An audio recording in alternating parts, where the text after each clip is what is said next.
I would like to join others of my colleagues in thanking and commending the Majority Leader, Senator Reid, for his tireless and relentless work in extraordinarily difficult circumstances. He has been a model for me as a new member of the Senate in leading this body, and many of my other Democratic colleagues and the leadership, and some of our Republican colleagues as well. Senator Johnny Isakson, for example, of Georgia, who spoke to this chamber yesterday morning and who demonstrated his determination, as others on the other side of the aisle have done, to work together in reaching an agreement. As the Majority Leader said just moments ago, the word of the day must be cooperation and compromise. It is the word that we are hearing from countless Americans and my fellow citizens of Connecticut day after day. We want you to get the job done. Put aside the partisan differences. America is speaking with one voice, and Washington must listen. You know, I am new to Washington. I haven't been here for long. I've just marked my first 6 months in the United States Senate. But I understand more and more why my fellow Connecticut citizens and Americans are so frustrated and often appalled by what goes on here. This situation is outrageous. We have an impending crisis, self-created, and devastating possible wounds, self-inflicted, and Washington has been deadlocked. There is a glimmer of hope, a reason to be cautiously optimistic. The solution is in sight, but still work to be done. And Washington needs to end the gridlock, the straitjacket that has been self-imposed, and to take action to protect citizens from financial catastrophe. Our nation really is at a crossroads, and we need to rein in spending, cut the debt and the deficit, make the tough choices necessary to get our fiscal house in order, and we need to do it now. The fiscal news in the last few days, the anemic and fragile measures of recovery show more than ever why we need now certainty that ending this deadlock will produce. Uncertainty is the enemy. It's the enemy for businesses that are deciding whether to hire, for banks wanting to loan money to those businesses, for larger corporations sitting on mountains of cash, waiting to invest and create jobs. Jobs and our economy are the main reasons to make these tough choices literally today, to make these tough choices now. We have a historic moment and we must seize it. And we cannot keep kicking these decisions down the road. Families in Connecticut and across the country make these tough choices every day. And they rightfully expect nothing less from us. Tough choices are necessary to help get our debt and our deficit under control. I've heard, as late as this morning, Sunday morning, from hundreds of Connecticut residents who are frustrated and appalled at what is going on here, what they see in Washington, D.C. Bernice from Tallinn, Connecticut, she can't believe we don't have an agreement. And she's worried she won't receive her Social Security check next month. And Jane from West Hartford, she's wondering why we're protecting sweetheart deals instead of ensuring Social Security is protected and strengthened. And Rod from New Milford, he just wants us to compromise and to get something done to end this nightmare.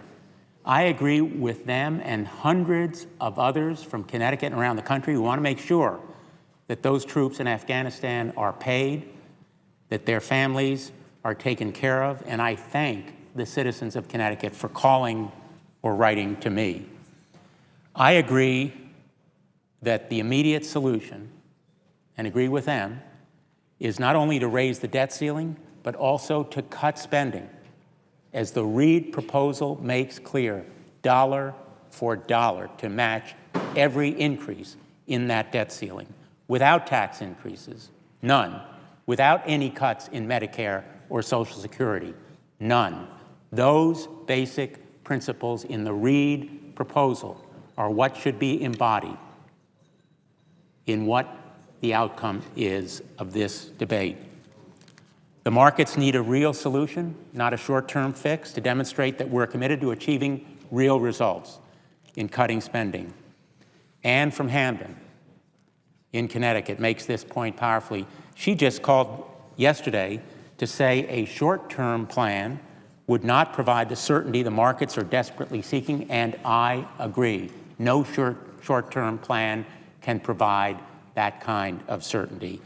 It risks a credit rating downgrade and ensures that we will be back here in another 6 months. And as much as we may criticize the rating agency, and I have been one to criticize them most vehemently as an Attorney General of my state of Connecticut and now as a member of this body, we must deal with that reality at this moment and take action down the road to address the need for reform. Credit rating and agencies' downgrades seem abstract and intangible, but they are hugely consequential. A downgrade in our credit rating would likely cause, in effect, an automatic tax increase in the form of higher interest rates for every American who has a mortgage, a car loan, a student debt, or a credit card. And the American people deserve better. Coming together to compromise is essential now. Majority Leader Reid has proposed a solution that meets all of the criteria that House Republicans have demanded for weeks. It doesn't raise taxes or revenues. It includes enough spending to meet the debt ceiling increase dollar for dollar, and it includes spending cuts that are the same, the very same as our Republican colleagues, our friends across the aisle, have previously voted for and supported over these past weeks. And most importantly, Senator Reid's plan makes tough spending cuts, but doesn't balance the budget on the backs of our seniors or our most vulnerable. It protects vital programs and does not make cuts to benefits to Medicare and Social Security. And I can pledge again, as I have repeatedly, that I will oppose cuts in Medicare or Social Security.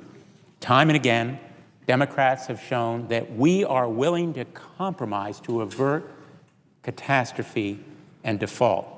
Unfortunately, at every turn, Republicans in the House have blocked any chance for progress and continue to put us in a very dangerous path.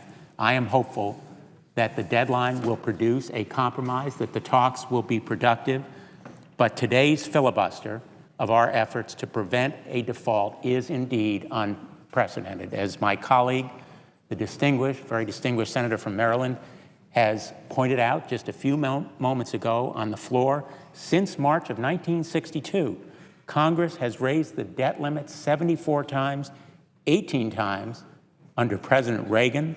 During George Bush's administration, Congress passed 5 standalone debt limit increases without a filibuster or delay.